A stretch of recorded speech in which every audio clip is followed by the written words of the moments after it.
The chains rattled the moment the door opened, and Elena Voss froze on the top step, her heart slamming against her ribs.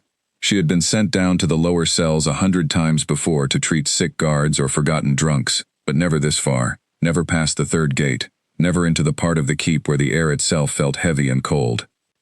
Mira, the pack healer, had handed her the bag of supplies without looking up from her work table. "Go to the last cell," she had said. "Clean the wound. Do not speak to him more than you must. Do not linger." Elena had asked why. Mira had only shaken her head and told her some questions were better left alone. Now, standing at the bottom of a stone stairwell lit by a single torch, Elena understood why the healer's voice had dropped so low. The last cell was not like the others. It had 2 locks instead of 1, and a strip of silver bolted across the door frame, dulled with age but still gleaming faintly in the torchlight.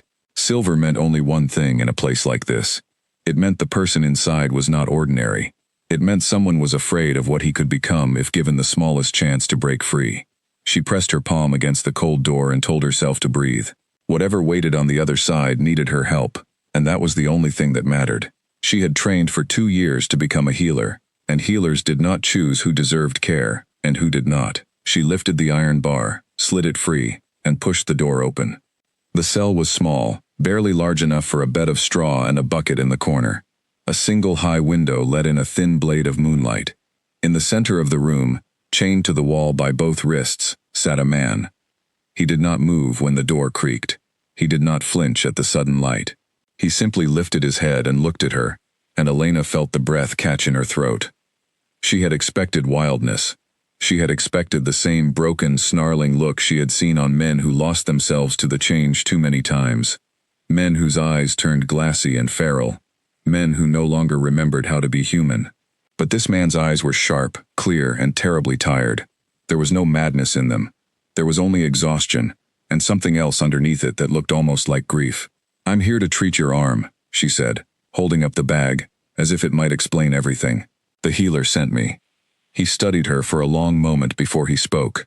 His voice was low, rough from disuse, but steady. "You should not be here."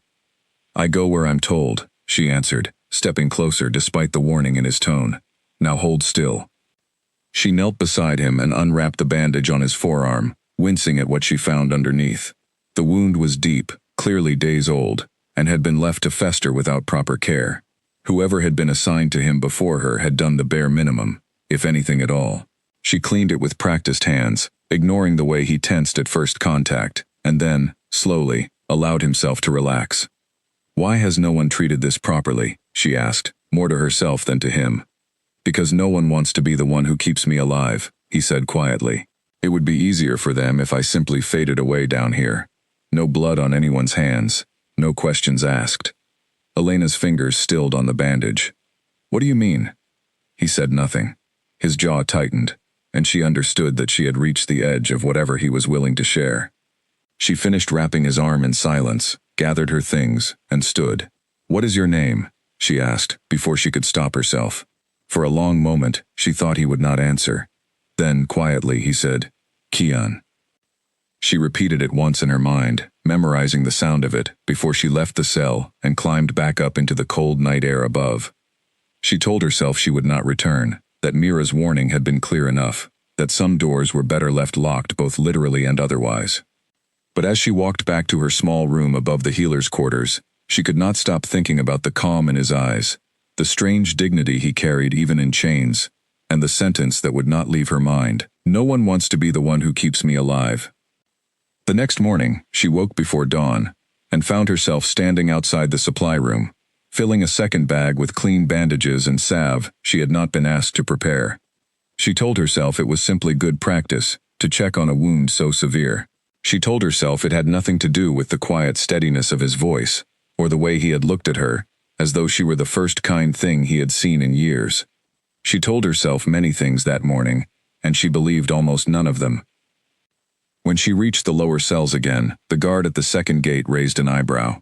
"Back so soon," he said. "Mira didn't send anyone else down today." "I want to check the wound again," Elena said, keeping her voice light. "Make sure it's healing properly. You know how bad infections can get down here." The guard shrugged, clearly not paid enough to care about the details of healer visits, and waved her through. She descended the stairs again, past the second lock, past the strip of silver, and pushed open the heavy door. Kian looked up, and for a moment, something flickered across his face that might have been surprise, quickly hidden behind the same careful stillness as before. "You came back," he said. "I did," she answered, kneeling beside him and setting down her bag. "I told you. I go where I'm told." "No one told you to come back," he said, watching her closely. "Not this time." She paused, caught in the truth of it, and decided not to lie. "No," she admitted, "no one did." He was quiet, as she unwrapped his arm, checking the wound for signs of infection. It had already begun to close cleanly, thanks to her work the night before, and she felt a small flush of pride at the sight of it. She applied a fresh layer of salve, and wrapped it again, more gently than before, and when she finished, she did not immediately stand. Instead, she looked at him, at the chains binding his wrists to the wall, at the thin bowl of untouched food in the corner, at the sheer loneliness pressed into every line of his face. "How long have you been down here?" she asked. "Long enough to lose count of the seasons," he said. "Long enough that I sometimes forget what the sun feels like on my skin." Her chest ached at the flatness in his voice, the way he said it not as a complaint, but as a simple fact he had long since made peace with. She thought of her own life above ground, of walks through the forest at dusk, of the warmth of firelight in the healer's quarters, of 100 small freedoms she had never once thought to be grateful for. "That's not right," she said quietly. "No one deserves that. Whatever you've done." His eyes met hers, sharp and searching, as though trying to decide whether she truly meant it, or whether she was simply saying the kind of thing people said, without understanding the weight behind it. "You don't know what I've done," he said. "Then tell me," she said. He shook his head slowly. "Not yet. Maybe not ever. It isn't safe for you to know." She wanted to press further, but something in his tone told her that pushing would only close the door she had just barely managed to open. Instead, she reached into her bag and pulled out a small wrapped bundle of bread and dried meat, food she had taken from her own portion that morning, without quite admitting to herself why. "Eat," she said, setting it beside him. "You'll heal faster if you're not starving on top of everything else." He looked at the food, then at her, and something in his expression softened just slightly, the tired lines around his eyes easing for the first time since she had met him.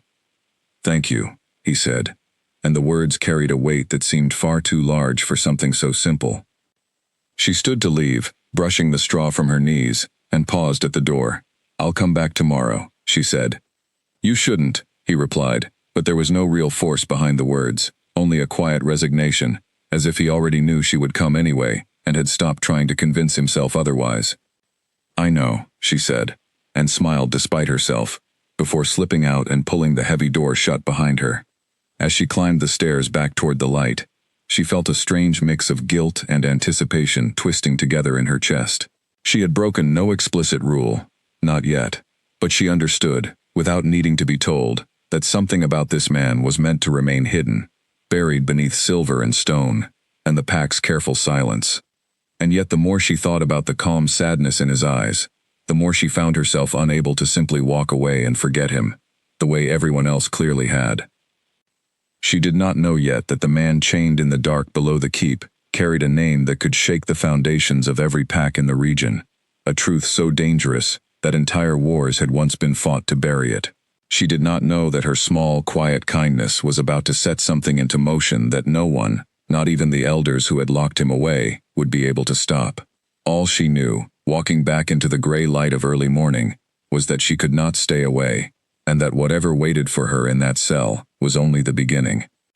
Elena did not sleep well that night. Every time she closed her eyes, she saw the same picture, chains against pale stone, tired eyes that refused to break, a voice that carried too much control for someone who had supposedly done something terrible enough to deserve years in the dark. By the time morning came, she had already decided she would return, and this time, she would not simply treat a wound and leave. She wanted answers, even if he was not ready to give them. She found an excuse easily enough. Mira had asked her to restock the lower cells with fresh water each week, a task usually given to guards who never bothered to do it properly. Elena volunteered before anyone else could claim it, ignoring the curious look Mira gave her over the rim of her tea. You've been asking about the last cell, Mira said, not quite a question. Elena kept her expression neutral. Just making sure the wound heals right. Wouldn't want an infection to spread. Mira studied her for a long moment, and Elena felt certain the older woman saw straight through her. But instead of forbidding anything outright, Mira simply said, "Be careful what you learn down there, child. Some knowledge changes the shape of your whole life once you have it. There is no going back to not knowing." The words followed Elena all the way down the stairwell, past the guards who barely glanced at her now that her visits had become routine, past the strip of dulled silver, and into the small stone room, where Kian sat exactly as he had the day before, as though time simply did not move for him the way it moved for everyone else. He watched her enter with the water jug balanced against her hip, and something like the ghost of a smile crossed his face. "You really did come back," he said. "I said I would," she answered, setting the jug down and pouring him a cup. "Did you sleep at all?" "A little," he said. "It's difficult when the mind refuses to rest." She sat across from him, closer than she had the day before, and offered him the cup. He took it carefully, his fingers brushing hers for just a moment, and she tried not to notice the warmth of his skin, despite the cold of the cell around them. "Can I ask you something?" she said. "You can ask," he replied. "I may not answer." "Fair enough," she said. "Why is there silver on the door?" His expression flickered, the calm mask slipping just slightly before he steadied it again. "Because they believe silver is the only thing strong enough to hold what I am," he said, "and they are not entirely wrong."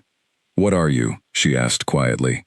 He looked at her for a long moment, weighing something behind his eyes, and then said, "The same as you. A wolf, but born into a line that makes people afraid, even when I have done nothing to earn that fear myself." She frowned, trying to piece the words together. "What line?" He shook his head. "Not yet. I told you already. Some things are not safe for you to carry." She wanted to press harder, but she could see the tension building in his shoulders, the way his jaw tightened whenever the conversation edged too close to whatever truth he was protecting. Instead, she changed course, asking him instead about smaller things, harmless things, the sound of rain on stone, the taste of real bread, the last time he had seen the stars. To her surprise, he answered these questions freely, almost eagerly, as though starved not just for food but for simple conversation, for the small, ordinary details of a life he had been cut off from for so long. He told her he used to love running through open fields at dawn, before the world had become so complicated, before chains and silver and silence had replaced freedom. He told her he missed the sound of laughter, real laughter, the kind that came without fear attached to it. Elena found herself laughing more than once during their conversation, surprised at how easily humor slipped through the cracks of his guarded exterior.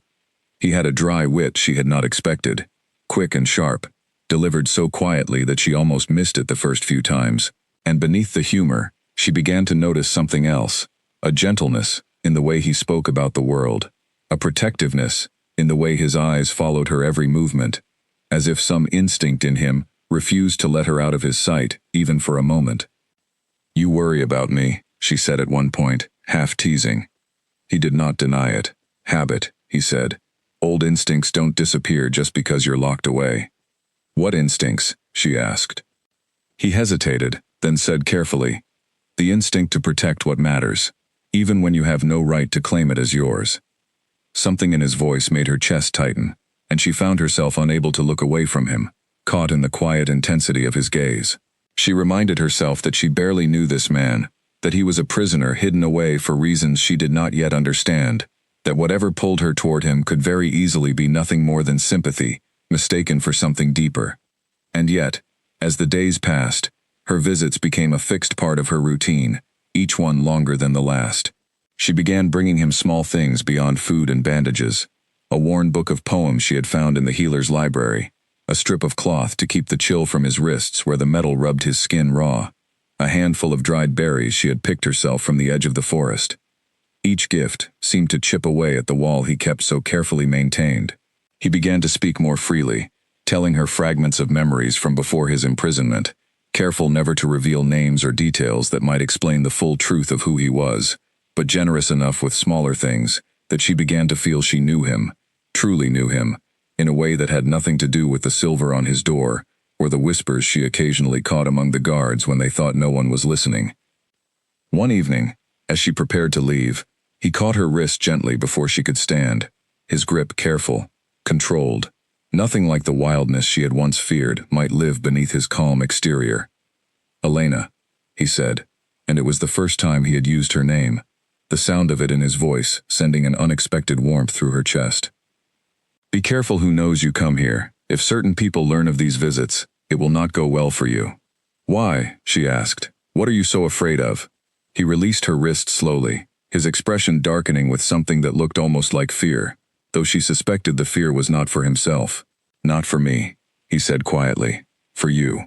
She wanted to ask more, but the sound of footsteps in the corridor above cut the moment short, and she gathered her things quickly, whispering a promise to return, before slipping out and pulling the heavy door shut behind her. As she climbed the stairs, her heart pounding from more than just the exertion, she thought about the warning in his voice, the genuine concern etched into every line of his face. Whatever secret he carried, it was clearly large enough to put her in danger simply by association, and yet the thought of staying away, of abandoning him to the same silence and neglect she had found him in, felt impossible now. She had come to that cell as a healer performing her duty. She was leaving it as something else entirely, though she could not yet name what that something was. All she knew was that the careful, guarded man, chained beneath the keep, had somehow become important to her, in a way she had never expected, and that whatever secrets waited in the shadows around him, she intended to find out the truth, no matter the risk. That night, as she lay awake staring at the ceiling of her small room, she heard raised voices drifting up from the healer's quarters below. Mira's voice tight with worry, another voice she recognized as belonging to Garrick, the Pax Beta, low and urgent, though she could not make out the words clearly enough to understand what troubled them. She rose quietly and crept to the top of the stairs, straining to listen, catching only fragments before the voices dropped too low to hear. "Bloodline," she thought she heard, and later, more clearly, the word heir. She sat frozen on the top step for a long moment, her mind racing through everything she knew, every careful non-answer Kian had given her, every flash of fear in his eyes whenever the conversation edged too close to his past. Slowly, a suspicion began to take shape in her mind, one so large and so dangerous that she almost refused to let herself consider it. But once the thought had formed, she could not unthink it, and she knew, with a certainty that settled deep into her bones, that the next time she visited that cell, she would need answers, whether Kian was ready to give them or not. The word heir echoed in Elena's mind for 3 days, before she found the courage to ask about it directly. She had tried searching for answers on her own first, slipping into the healer's small collection of pack records late at night, when everyone else had gone to sleep, scanning old scrolls for any mention of a lost bloodline, or a hidden prisoner of importance. Most of the older records had been removed or destroyed, leaving only gaps where pages should have been, gaps that felt too deliberate to be accidental. She noticed other things too, small details she had overlooked before, simply because she had not known to look for them. The way certain elders went quiet whenever the old war was mentioned. The way Garrick, the Beta, always positioned himself near the entrance to the lower cells whenever Elena passed by, as though keeping watch without wanting to appear as though he were keeping watch. The way an old portrait in the Great Hall, showing 3 generations of Alpha leadership, had a section deliberately painted over, the face of what should have been the 4th generation erased entirely. She stood in front of that painting longer than she should have one afternoon, staring at the smudge of gray paint where a face used to be, feeling a chill crawl up her spine that had nothing to do with the drafty hall around her. That evening, she went down to the cells with her mind already made up. She would not leave without at least part of the truth. Kian seemed to sense the shift in her the moment she entered, his eyes narrowing slightly as he took in the tension in her shoulders, the determined set of her jaw. "Something's changed," he said. "I heard something," she said, sitting across from him without her usual gentleness. 2 nights ago, Mira and Garrick, talking about a bloodline, about an heir. His face went very still, all the warmth she had grown used to seeing, draining away in an instant, replaced by something guarded and afraid. "You shouldn't repeat words like that," he said quietly, "not even to me. Especially not to me." "Why not?" she pressed. "Kian, please. I've kept every secret you've asked me to keep. I've brought you food, treated your wounds, sat with you night after night without asking for anything in return. The least you owe me is honesty about what danger I might already be walking into." He was quiet for a long moment, his jaw working as though wrestling with something enormous, some decision he had clearly been avoiding since the day she first walked through that door. Finally he spoke, his voice low and careful. "There was a war once," he said, "2 generations ago, before either of us was born, but the aftermath still shapes everything around us now. 2 great families both believed they held rightful claim to lead the packs of this region. The fighting lasted years, entire bloodlines were wiped out, villages burned. When it finally ended, the survivors made a decision. No single family would ever be allowed to hold that much power again, not without checks, not without balance." "That sounds reasonable," Elena said carefully. "It would be," he agreed, "if the peace had held honestly. But peace built on old fear rarely stays honest for long." Whispers began almost immediately, about descendants of the old royal bloodline still living, still carrying the mark that proved their claim. Some wanted them found and welcomed back, believing true leadership could heal what the war had broken. Others wanted them found and quietly erased, believing any surviving claim to the old throne would only reignite the same violence all over again. Elena's chest tightened as the pieces began sliding into place, one after another, faster than she wanted them to. "And you," she said slowly, "you're one of those descendants." He did not answer immediately.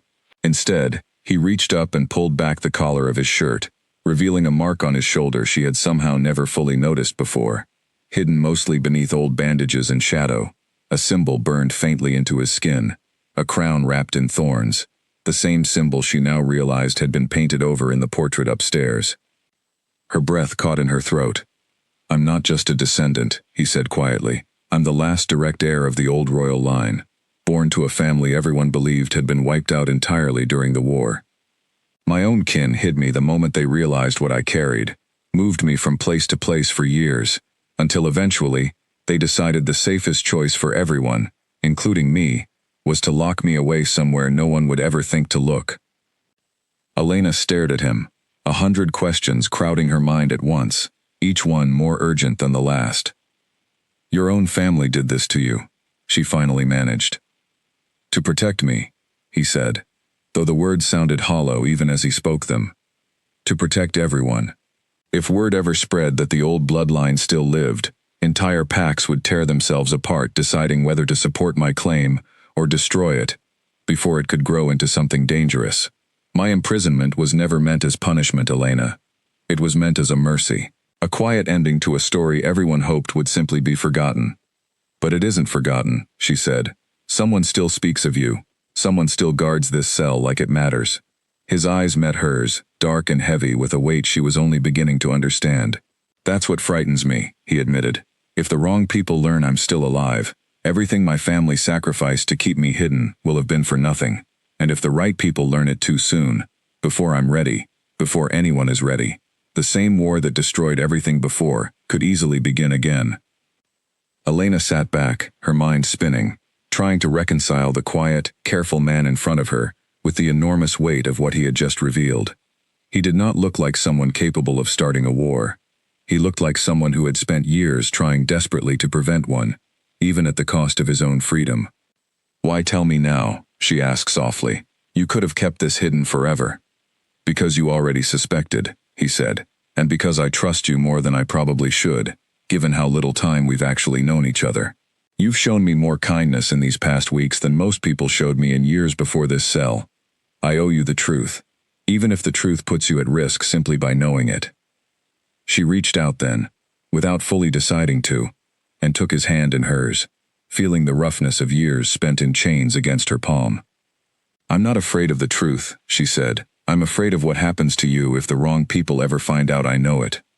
He turned his hand slightly, lacing his fingers through hers, a gesture so simple and yet so heavy with meaning that neither of them spoke for a long moment afterward. The torchlight flickered against the stone walls, casting long shadows that seemed to hold their breath along with them. "Elena," he finally said, his voice barely above a whisper, "whatever happens from here, promise me you'll protect yourself first. Don't let whatever you feel for me put you in a position you can't survive." She wanted to promise him exactly that, wanted to reassure him that she would be careful, that she understood the danger and would tread lightly around it. But even as the words formed in her mind, she knew she was already too deep into this to simply step back now. She had spent weeks learning the shape of this man's quiet strength, his hidden humor, the gentle way he cared for her safety, even while trapped behind silver and stone himself. Walking away now felt like abandoning something she had already decided, somewhere deep inside herself, was worth protecting. "I'll be careful," she said instead, which was not quite the same promise, and from the look on his face, he understood the difference perfectly well. They sat together in silence for a while after that, her hand still in his, the weight of everything he had revealed settling slowly over both of them. Somewhere above, the pack continued its ordinary evening routines, unaware that the secret they had buried for so long now rested in the hands of a young healer who had no intention of simply letting it stay buried. When she finally rose to leave, she paused at the door and looked back at him one more time. "Does anyone else know that I know?" she asked. "Not yet," he said. "But Garrick suspects something. He's watched your visits more closely these past few days. If he confronts you, deny everything. Don't give him a reason to look closer." She nodded, though her stomach twisted at the thought of lying to Garrick's face, a man who had known her since she was a child, who had trained alongside her own parents before they passed. But she understood the necessity now in a way she hadn't before. This was no longer simply about protecting one prisoner's secret. It was about protecting an entire fragile peace that had held for 2 generations, a peace that could crumble the moment the wrong ears learned what she now carried. She left the cell that night with more questions than answers, but also with a clarity she had lacked before. Whatever came next, whatever danger waited in the shadows of this secret, she was no longer simply a healer performing her duty. She had become part of something far larger than herself, tied now to a man whose very existence threatened to unravel the careful balance an entire region had built its peace upon. And somewhere above, unseen and unheard, Garrick stood at the top of the stairwell, arms crossed, watching the healer's apprentice climb toward him, with a look on her face he recognized immediately, the look of someone who had just learned something they were never meant to know. Garrick did not say a word as Elena reached the top of the stairs. He simply stepped aside, letting her pass, his eyes following her the entire way down the corridor. She forced herself to walk at a normal pace, refusing to let her fear show, though her heart pounded so loudly she was certain he must be able to hear it. She made it back to her room without incident, but sleep refused to come. Every creak of the old keep sounded like footsteps outside her door. Every gust of wind against the shutters sounded like a whispered accusation. By the time dawn broke, she had convinced herself that Garrick would confront her before the sun even fully rose, that her secret was already unraveling, before she had even had the chance to decide what to do with it. Instead, the day passed with unsettling normalcy. Garrick went about his usual duties, overseeing training in the yard, meeting with the other senior wolves, offering her nothing more than the same brief nod he always gave her in passing. By evening, she had almost convinced herself she had imagined the intensity in his gaze the night before. She was wrong. 3 days later, as she prepared her healer's bag for another visit to the lower cells, Mira called her into the back room, her expression tighter than Elena had ever seen it. "Sit down," Mira said, gesturing to the stool across from her work table. Elena sat, her stomach already sinking with dread. "Garrick came to me yesterday," Mira said without preamble. "He wanted to know why the healer's apprentice has been spending so much time with the prisoner in the last cell. More time than any wound could possibly require." Elena's mouth went dry. "What did you tell him?" "I told him you take your duties seriously," Mira said. "Which is true. But Elena, I need you to understand something. Garrick is not a fool, and he is not cruel without reason. If he suspects you've learned something about that prisoner, he will not simply let it go. He will report it to the council, and the council will not be gentle about protecting a secret this old."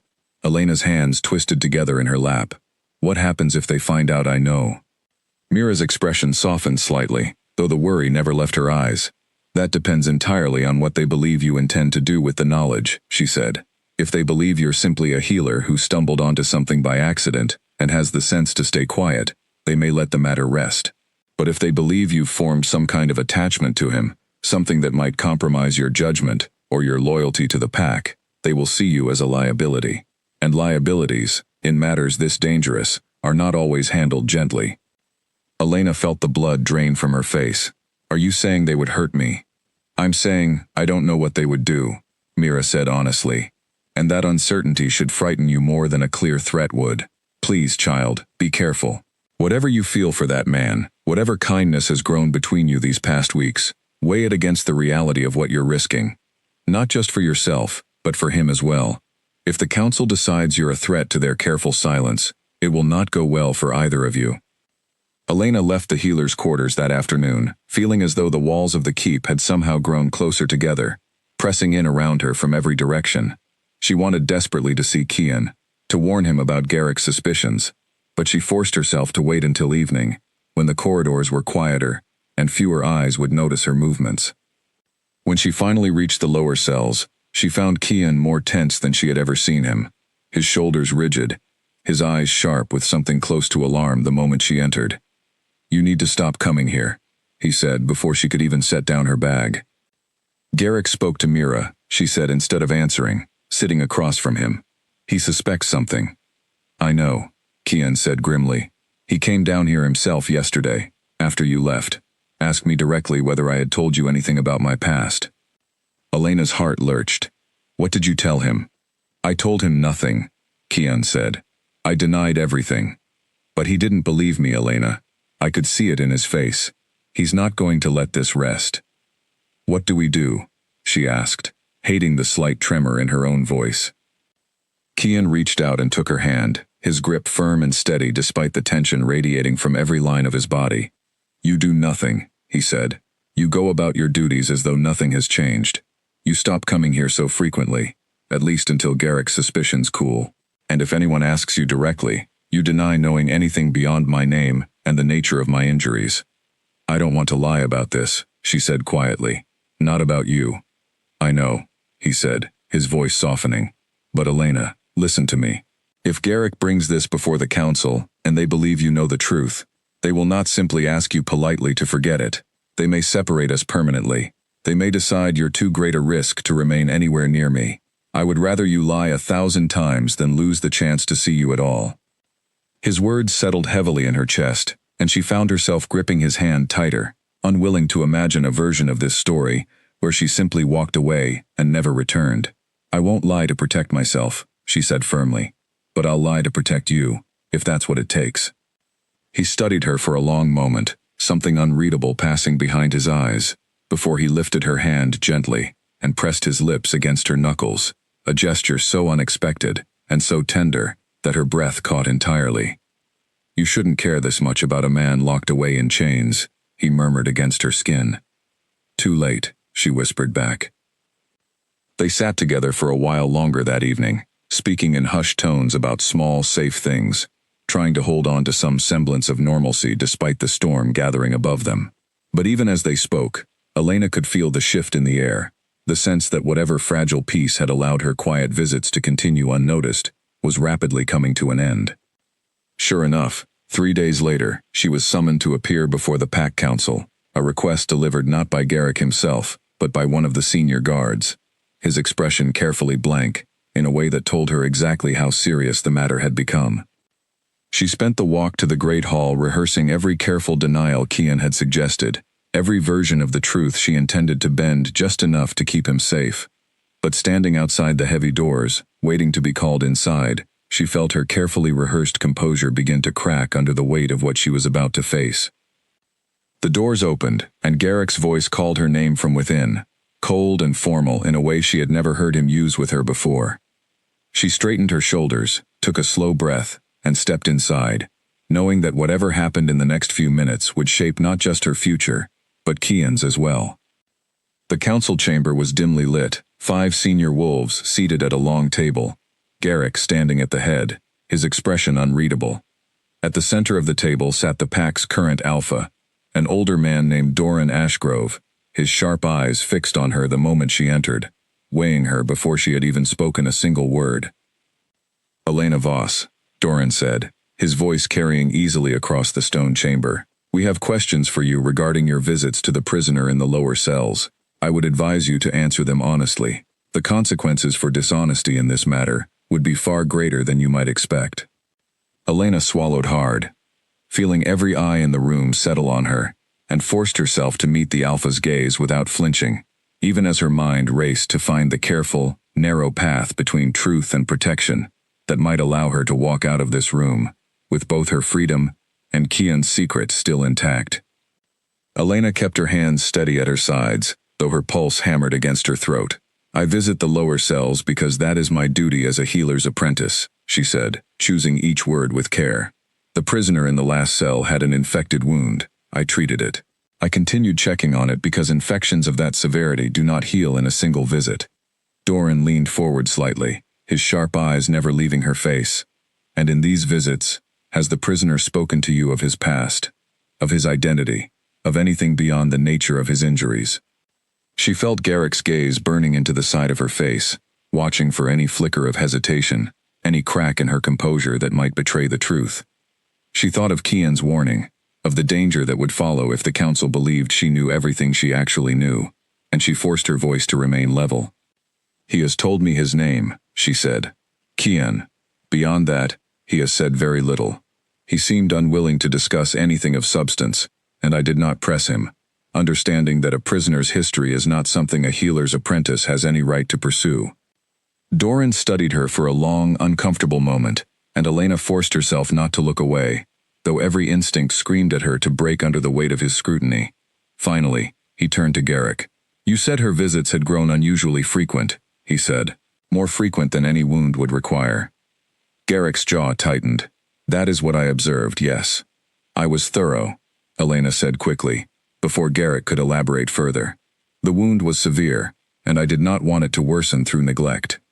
If that thoroughness has been mistaken for something else, I apologize, but I assure you my only concern has been proper care."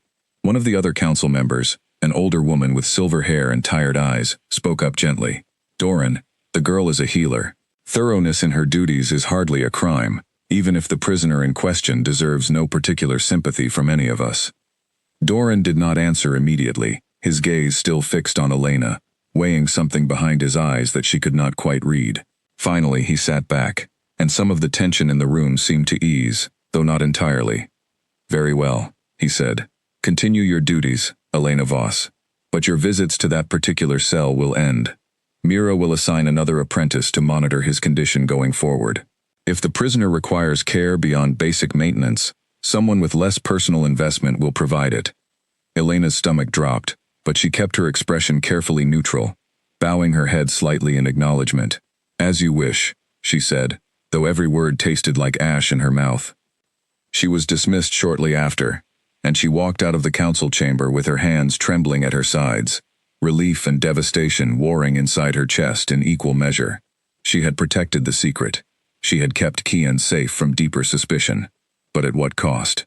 She would no longer be allowed anywhere near him, and the thought of him alone again in that cold cell, believing perhaps that she had abandoned him entirely, felt unbearable.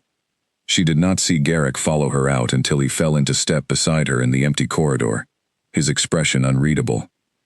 "You lied to the council," he said quietly, once they were far enough from the chamber doors that no one else could hear. Elena's heart stopped. "I did not," she said carefully. Garrick gave her a long, measuring look. "I've known you since you were a child, Elena. I know when you're hiding something, but I also know you're not foolish enough to have done this without reason. So tell me honestly, and I will decide for myself whether it changes anything." She hesitated, torn between Kian's warning and the strange, unexpected sincerity in Garrick's voice. Finally, she made a decision that surprised even herself. "I know what he is," she said quietly. "I know about the bloodline. I know why he's really down there."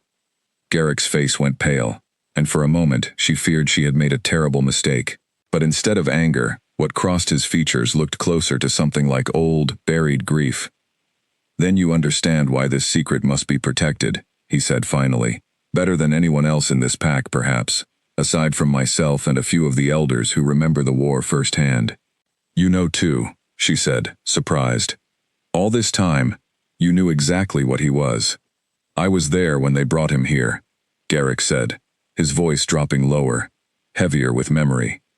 "I was the one who argued against locking him away so completely. I believed, and still believe, that a boy should not be punished for the sins of a war fought before he could even walk. But I was overruled, and the safety of this entire pack, of every pack in this region, was placed above the comfort of one prisoner. I have watched over him more closely than you realize, Elena. Not to torment him, to keep him alive, in whatever quiet way I could manage without drawing attention to myself. Elena stared at him, stunned by this sudden unraveling of everything she had assumed about the stern, unyielding Beta she had known her entire life. Then why stop my visits, she asked. If you care about his well-being, why take away the one person who's shown him genuine kindness in years? Garrick's expression turned grave. Because you are not simply showing him kindness anymore, Elena. Anyone with eyes can see the way you speak of him, the way your voice softens even now. And attachment, real attachment, is far more dangerous than mere sympathy. If the council ever suspects that the healer's apprentice has fallen for the hidden heir, they will not simply reassign your duties. They will see you as a direct threat to the careful balance that has held this piece together, and they will act accordingly, without mercy for either of you. Elena's throat tightened, and she found she could not deny his words, not truthfully, not to herself. Is there any way, she asked quietly, that this could end well, for either of us? Garrick was silent for a long moment, his eyes distant, as though weighing years of memory and regret before finally answering. I don't know, he admitted, but I've spent years believing that hiding him away forever was the safest path, and watching him waste away in that cell has never once felt like peace to me.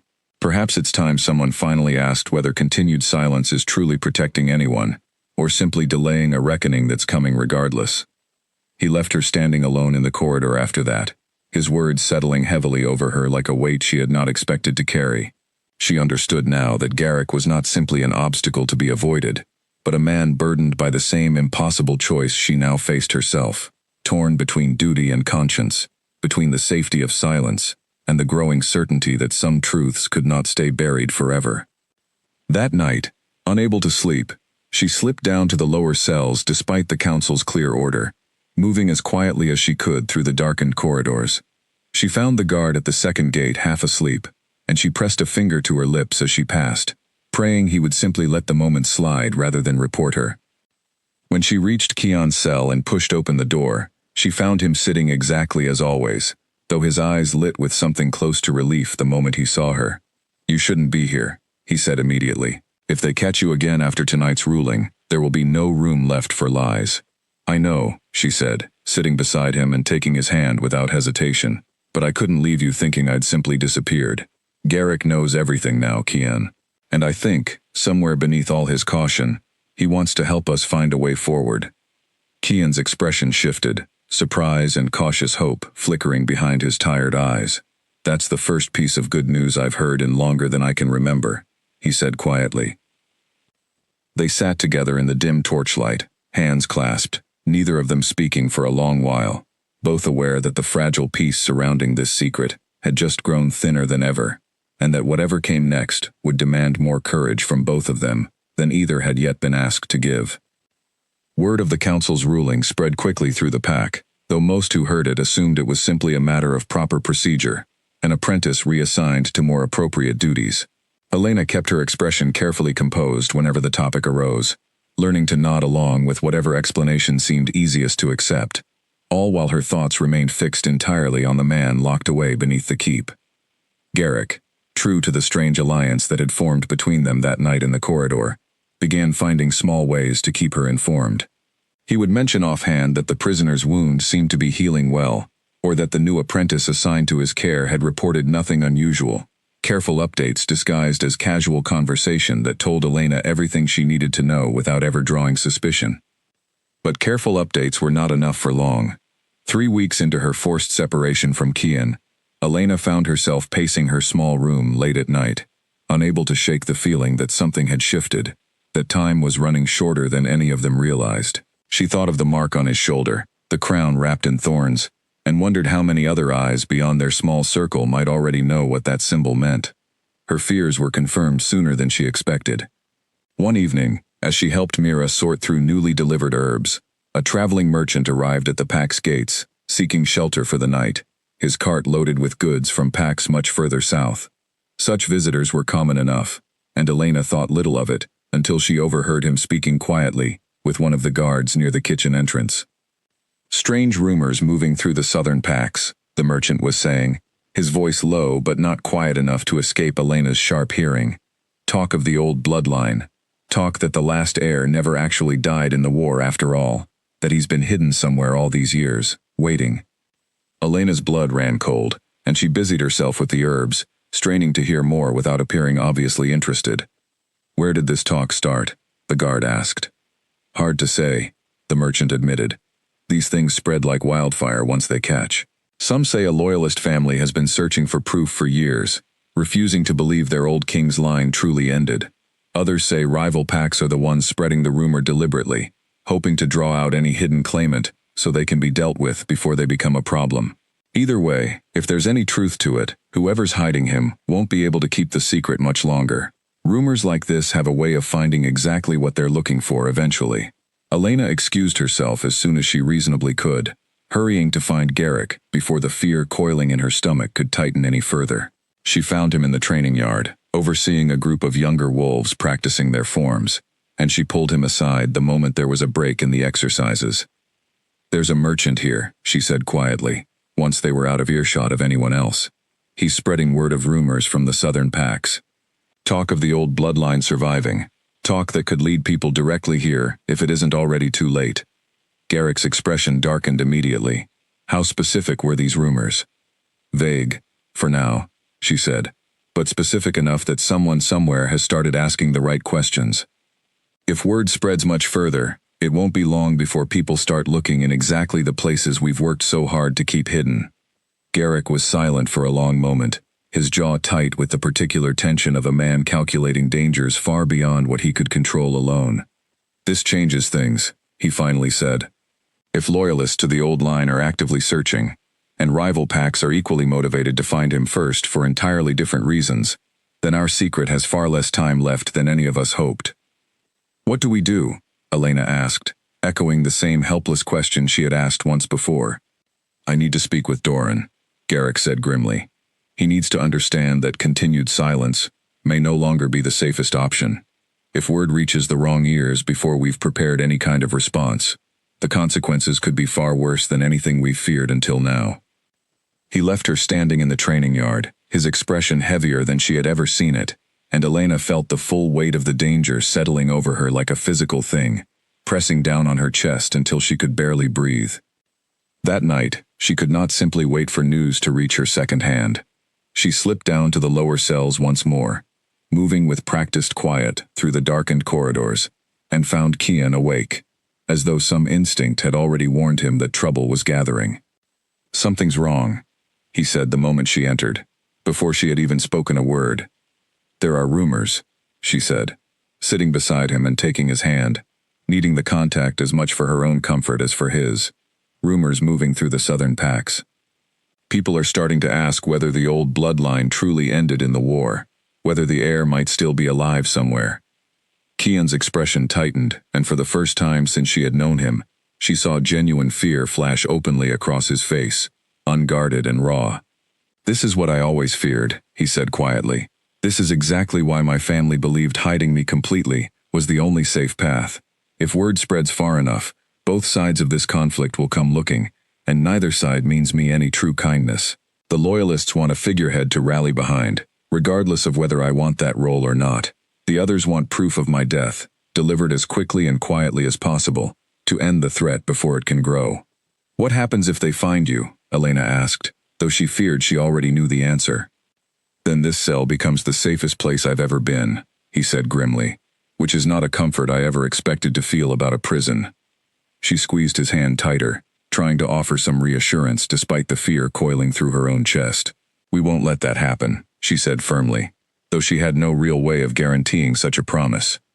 Kian looked at her for a long moment, something soft and grateful passing behind his tired eyes, despite the fear still lingering there. You've given me more hope in these past weeks than I've felt in years, he said quietly.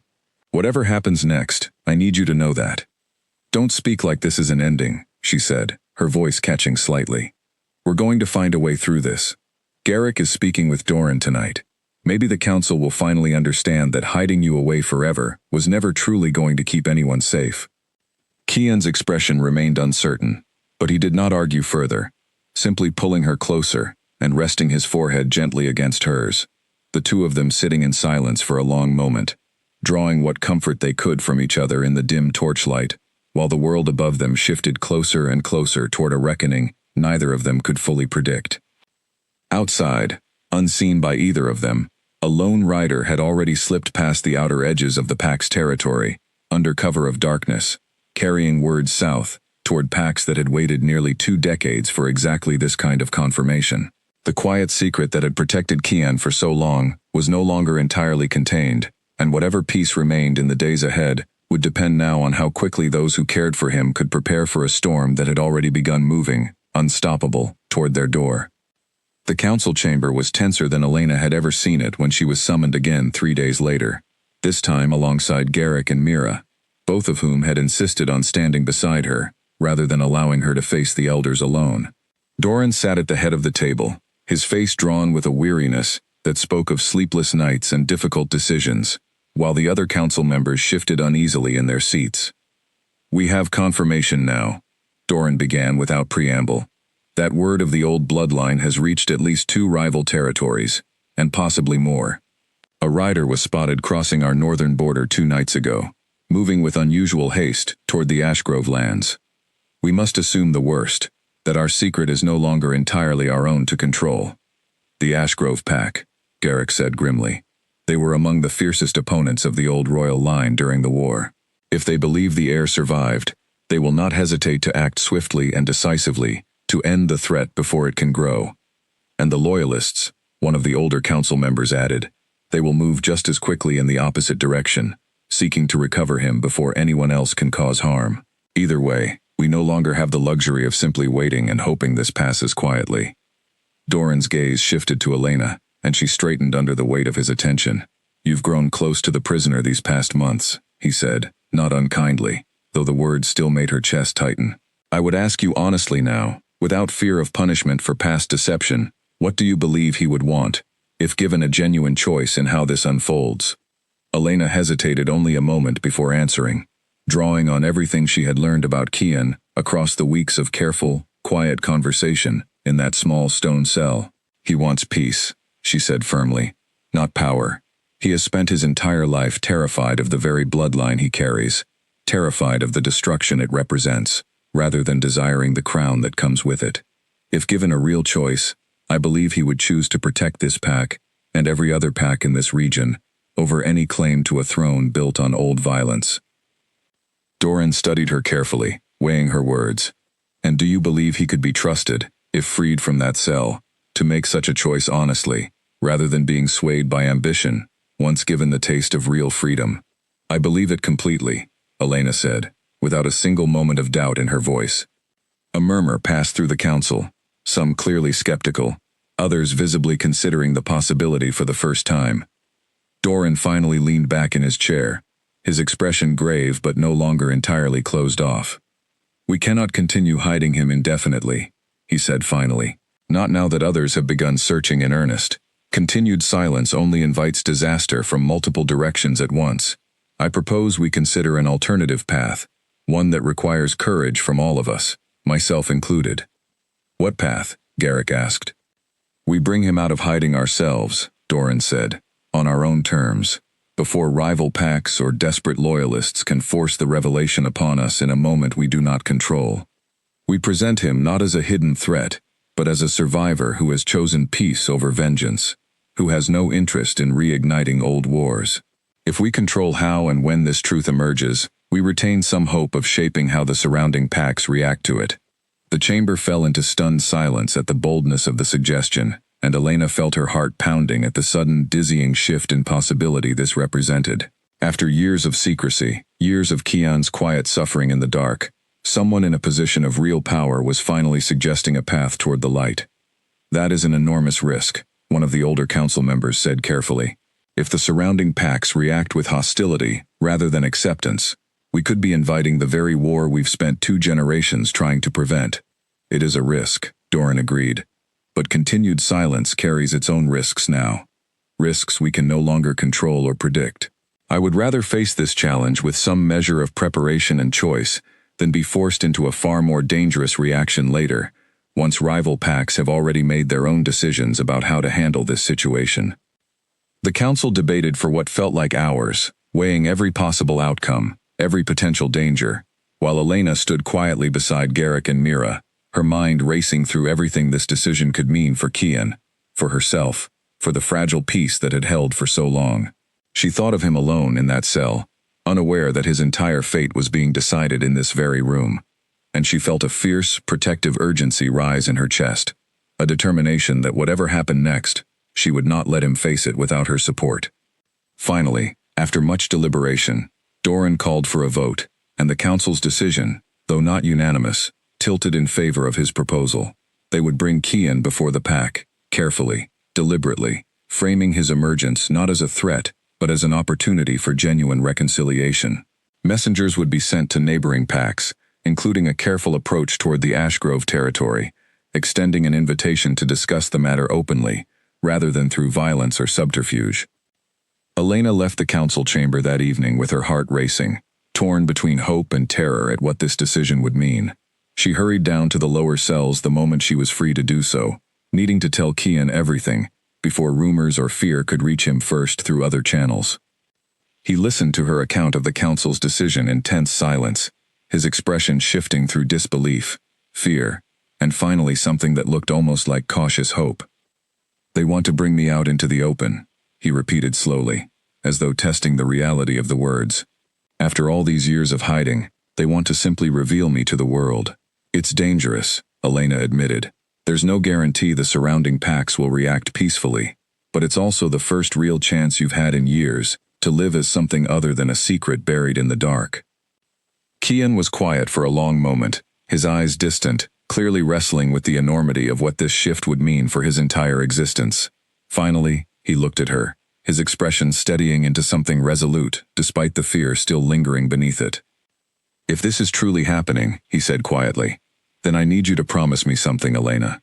Whatever comes next, whatever danger follows this decision, you stay close enough that I can protect you, but far enough that you're never caught directly in the path of whatever violence might follow. I've spent years accepting my own confinement as a necessary sacrifice. I will not accept the same sacrifice being forced onto you." "I'm not going anywhere," she said firmly, gripping his hand tightly. "Whatever happens next, we face it together. You've spent enough years facing everything alone. That ends now." He studied her for a long moment, something fierce and grateful passing behind his tired eyes, before he pulled her into a careful embrace, the chains at his wrists rattling softly with the movement, a sound that had once represented nothing but confinement, and now, somehow, felt like the beginning of something entirely different, something neither of them could yet fully name, but both of them were determined to see through to whatever end awaited them. The days that followed moved with a strange, restless energy that Elena had never felt within the pack before. Messengers rode out toward neighboring territories carrying careful diplomatic letters drafted by Doran and his council, each one attempting to explain the situation with as much calm and reason as possible, framing Kian's survival not as a threat, but as an opportunity to finally close the wounds left by the old war. Responses came slowly, some cautious and curious, others cold and clearly hostile. The Ashgrove Pack's reply arrived nearly a week later, delivered by a stern-faced messenger who refused refreshment and left almost as quickly as he had come. The letter, when Doran read it aloud to the assembled council, carried a tone of barely restrained alarm. The Ashgrove Alpha, a sharp-tempered leader named Corin Ashgrove, wrote that he would send representatives to assess the situation personally, but made no promises of peaceful intentions, only a demand that the prisoner be presented, unchained and unguarded, for direct examination. The implication beneath the formal language was clear enough to everyone in the room. If the Ashgrove Pack determined that Kian represented any genuine threat to the current balance of power, they would act to eliminate that threat, regardless of any diplomatic overtures offered beforehand. Meanwhile, a separate rider arrived only 2 days later, this one bearing markings Elena did not recognize, representing a smaller, more secretive faction that identified themselves only as loyalists to the old royal line. Their message was shorter, more urgent, practically buzzing with barely contained excitement at the confirmation of Kian's survival. They requested an audience of their own, eager to determine whether the last heir might be persuaded to reclaim his birthright, and lead a restoration of the old order. Elena watched Doran's face grow increasingly strained as these responses accumulated, the weight of managing two dramatically opposed reactions settling heavily across his shoulders. He called Elena aside one evening after a particularly tense council session, his expression grave. "I need you to prepare him," Doran said quietly. "Both factions will arrive within the week. He needs to understand exactly what he's walking into, and he needs to decide, clearly and firmly, what he actually wants from this moment, because both sides will attempt to pull him in entirely opposite directions the instant they arrive." Elena nodded, understanding the gravity of the task before her, and hurried down to the lower cells that same night, finding Kian pacing as much as his chains allowed, clearly having sensed the shifting tension throughout the keep, even from his confined space. "They're coming," she said without preamble. "Both sides. The Ashgrove pack wants to assess whether you're a threat worth eliminating. The Loyalists want to convince you to reclaim the throne and lead some kind of restoration." Kian's expression darkened, the familiar fear returning to his eyes, though this time tempered by something steadier, something that looked almost like resolve. "And what do you think I should do?" he asked quietly. "I think you already know what you want," she said gently.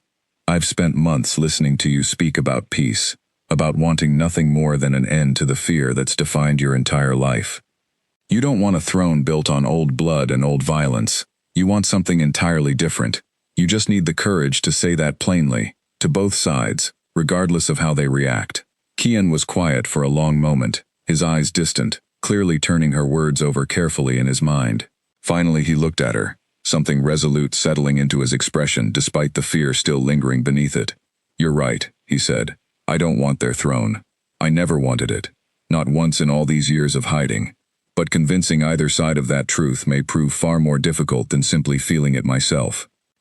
"Then we'll face that difficulty together," she said firmly, "exactly as we've faced everything else these past months." The day of the meeting arrived with a tension so thick it seemed to hang physically in the air throughout the keep. Kian was brought up from the lower cells for the first time in years, still cautiously restrained though no longer confined to a single dark room, and led into the great hall, where representatives from both factions waited, along with the full assembled council, and a crowd of curious, anxious pack members, eager to finally see the truth they had only heard whispered about in rumors. Elena stood near the edge of the hall alongside Garrick and Mira, her heart pounding as she watched Kian walk forward, his posture steady despite the obvious weight of dozens of unfamiliar, assessing eyes fixed upon him. The Ashgrove representatives, led by Corrin himself, a broad-shouldered man with cold, calculating eyes, studied Kian with open suspicion. The Loyalist delegation, smaller and more eager, watched him with something closer to desperate hope. Corrin spoke first, his voice carrying easily across the hall.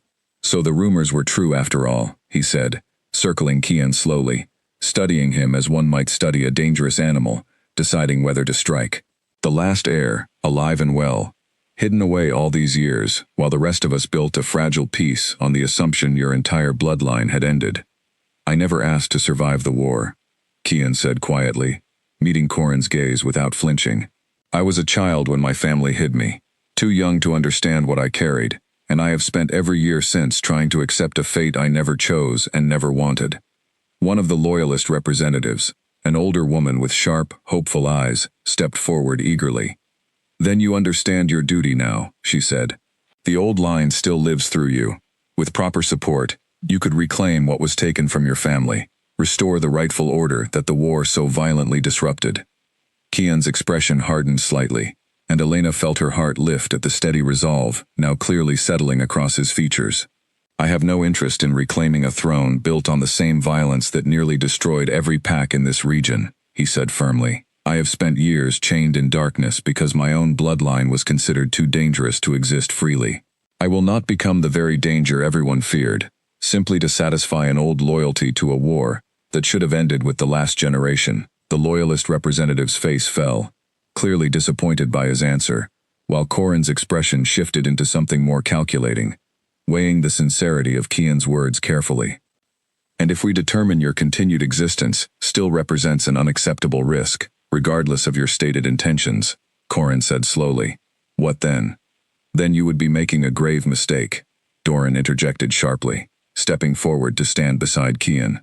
This man has shown nothing but restraint and genuine desire for peace since the moment his identity was revealed. Punishing him for a birthright he never asked for, and clearly does not want, would only prove that the fear driving this entire conflict has learned nothing from the tragedy of the war that started it. The hall fell into tense silence, every eye fixed on Corin as he weighed Doran's words carefully, his jaw tight with the effort of reconciling old suspicion with the reality standing calmly before him.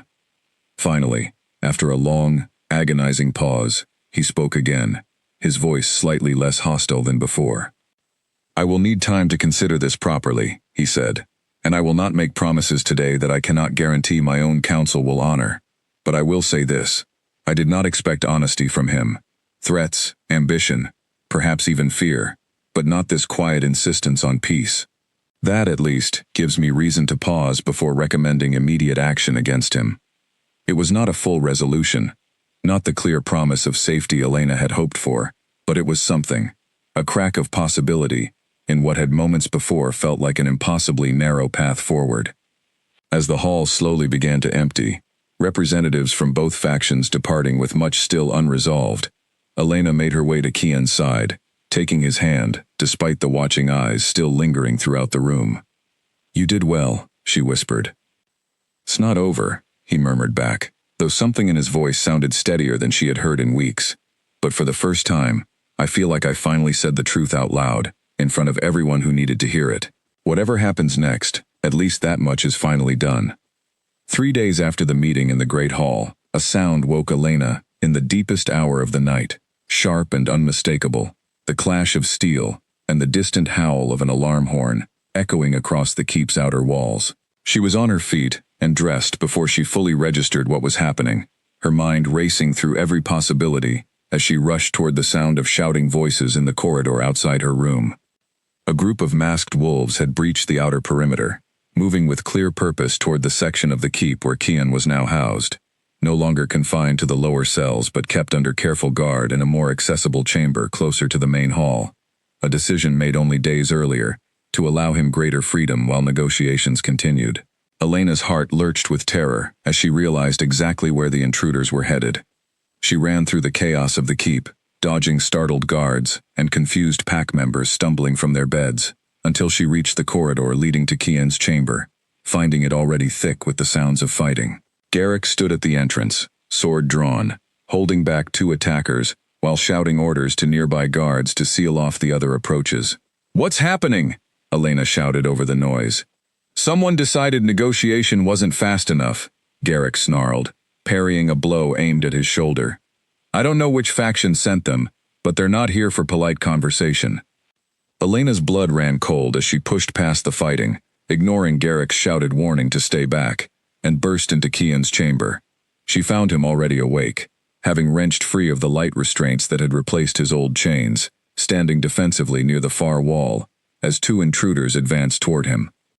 "Elena, get out," Kian shouted the moment he saw her, but she was already moving, grabbing a heavy iron candle stand from beside the door and swinging it at the nearest attacker with a strength born entirely of desperate fear.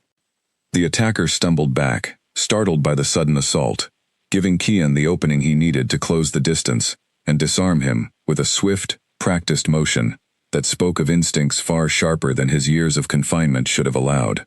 The second attacker lunged toward Elena, and she barely managed to duck aside before Kian intercepted him, placing himself firmly between her and the blade aimed her way. "Stay behind me," he growled, his voice carrying a fierce authority she had never heard from him before, a glimpse of the strength his bloodline truly carried beneath the careful, gentle exterior she had come to know. The fight lasted only moments longer, before Garrick and several guards flooded into the room, quickly overwhelming the remaining intruders. One was captured alive, wrestled to the ground and bound, despite his furious struggling, while the others fled back through the breach they had created, disappearing into the darkness beyond the keep's walls, before anyone could pursue them effectively. In the tense aftermath, as guards secured the perimeter and tended to the wounded, Elena found herself trembling uncontrollably, the adrenaline of the fight finally draining away and leaving raw fear in its wake. Kian pulled her into his arms without hesitation, holding her tightly as she pressed her face against his chest. both of them breathing hard from the shock of how close disaster had come to finding them. "Are you hurt?" he murmured against her hair. "No," she managed, though her voice shook. "Are you?" "No," he said, though his grip on her only tightened further, as though he needed the physical reassurance as much as she did.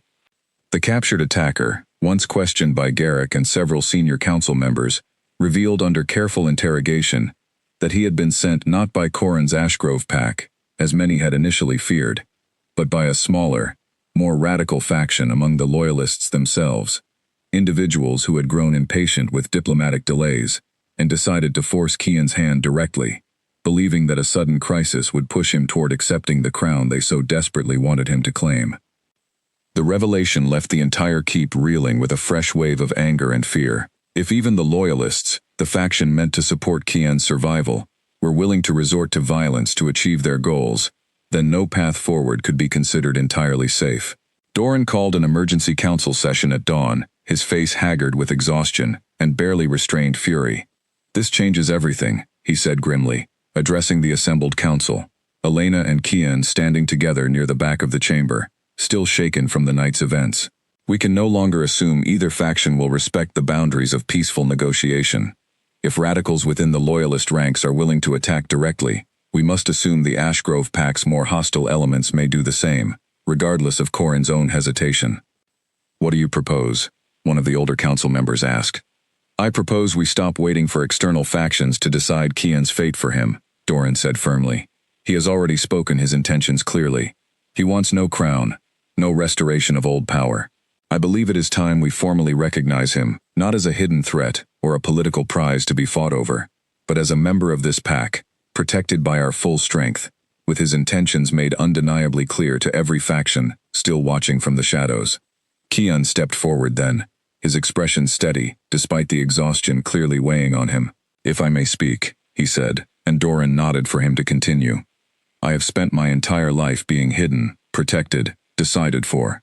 Last night, for the first time, I fought to protect someone I love, rather than simply being protected myself. I understand now what I actually want, from whatever life remains ahead of me. I want to help build something better than the fear that created this entire situation.